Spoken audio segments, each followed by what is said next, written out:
ഇർഹമൂ മൻ ഫിൽ അർളി യർഹമുക്കും മൻ Fizz സമാ.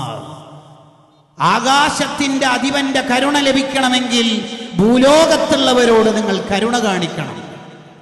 ആകാശലോകത്ത് താമസിക്കുന്ന മലക്കളുടെ കരുണ കിട്ടണോ എങ്കിൽ ഭൂലോകത്തുള്ളവരോട് നിങ്ങൾക്ക് കരുണ ഉണ്ടാവണം. എല്ലാ വിഭാഗത്തോടും കരുണ നമുക്കുണ്ടാവണം. റഹ്മത്ത് നമ്മുടെ ഖൽബിൽ നിന്ന് നഷ്ടപ്പെട്ടാൽ അയാൾ ശഖിയായി, അയാൾ പരാജിതനായി. അതാണ് അല്ലാഹു പരലോകത്തെത്തിയാൽ മനുഷ്യരോട് ചോദിക്കും, എത്രേ ഞാൻ രോഗിയായപ്പോൾ നീ എന്നെ കാണാൻ വന്നില്ലല്ലോ. അപ്പൊ ഇയാൾ ചോദിക്കും, അന്ത റബ്ബുൽ ആലമീൻ, നീ ലോകരക്ഷിതാവല്ലേ, നീ എങ്ങനെ രോഗിയാവുക? അപ്പോഴാണ് അല്ലാഹു പറയണത്, എൻ്റെ അടിമക്ക് രോഗം വന്നപ്പോൾ നീ സന്ദർശിച്ചിട്ടില്ല.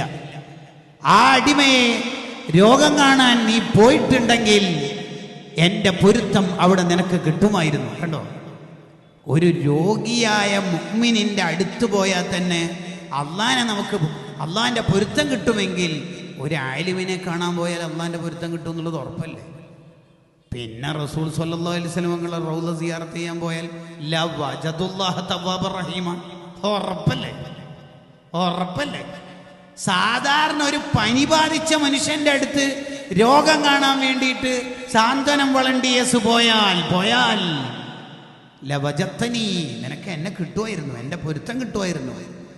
അപ്പോൾ സ്വാലിഹീങ്ങളെ കാണാൻ പോയാലോ, ഉമ്മാമനെ കാണാൻ പോയാലോ, ഉപ്പനെ കാണാൻ പോയാൽ, ആലിമീങ്ങളെ കാണാൻ പോയാൽ, മഹാന്മാരെ സിയാറത്ത് ചെയ്താൽ, എല്ലാ മഹാന്മാരുടെയും നേതാവായ സയ്യിദുൽ കായിനാത്ത് മുഹമ്മദുർ റസൂലുള്ളാഹി സ്വല്ലല്ലാഹു അലൈഹി വസല്ലം തങ്ങളുടെ റൗളന്റെ അടുത്ത് പോയാൽ, അതാണ് സൂറത്തുൻ നിസായിൽ അല്ലാഹ് പഠിപ്പിക്കുന്നത്, വലൗ അന്നഹും യളമു അൻഫുസഹും ജാഊക, നബിയെ തെറ്റുകാരായ മനുഷ്യർ തങ്ങളുടെ അടുത്തേക്ക് വന്നാൽ, ഫസ്തഗ്ഫിറുല്ലാഹ വസ്തഗ്ഫറ ലഹുമുർ റസൂലു, അവർ ആ റൗളന്റെ അടുത്തുനിന്ന് പൊറുക്കലിനെ തേടി അത് തങ്ങൾ ഏറ്റെടുത്ത് എന്നോട് ശഫാഅത്ത് ചെയ്താൽ ലവജദുല്ലാഹ തവ്വാബർ റഹീമ, റഹ്മാനായ റബ്ബിനെ അവർക്ക് അവിടുന്ന് കിട്ടും.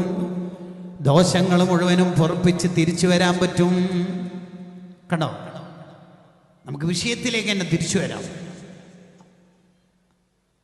ഞാൻ വിശന്നപ്പോൾ നീ എന്നെ കാണാൻ വന്നിട്ടില്ലല്ലോ. നീ വിശക്കാനോ?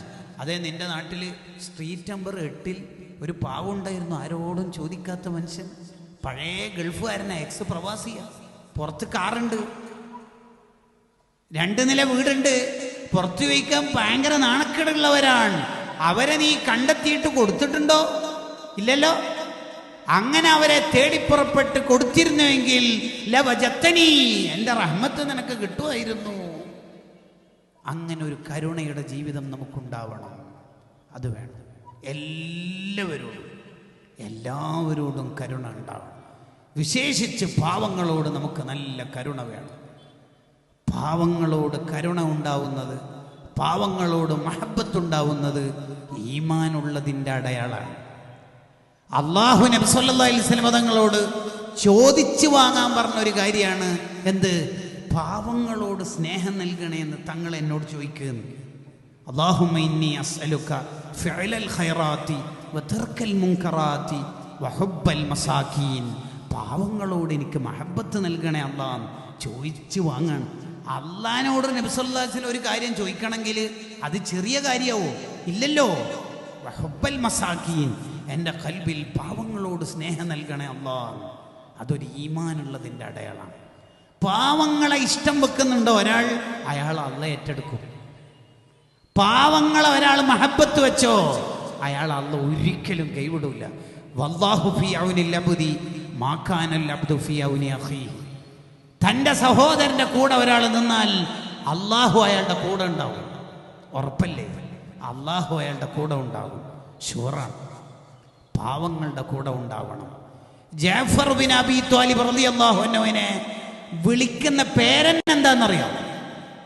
അബൂ ഹുറൈറ റളിയല്ലാഹു അൻഹു പറയുന്നുണ്ട്, നമ്മൾ അവരെ വിളിക്കല് തന്നെ അബുൽ മസാക്കീൻ, പാവങ്ങളുടെ ഉപ്പ എന്നാണ്. പാവങ്ങളുടെ ഉപ്പ. അത്രയും പാവങ്ങളായ അഹ്ലുസുഫത്തുകാരായ നമുക്ക് ഭക്ഷണം നൽകുന്ന ആളാണ്. വീട്ടിലൊന്നും ഇല്ലാത്തൊരു ദിവസം ഞാനൊരു ദിവസം അവിടെ പോയി, ഒന്നുമില്ല വീട്ടിൽ. അപ്പോൾ തേനൊഴിക്കുന്ന ഒരു പാത്രം, തോൽപാത്രം നേരെ പകുതിയാക്കിയിട്ട് കീറിയിട്ട് തുടച്ച് വടിച്ചിട്ട് ആ തേന് എനിക്ക് തന്നു.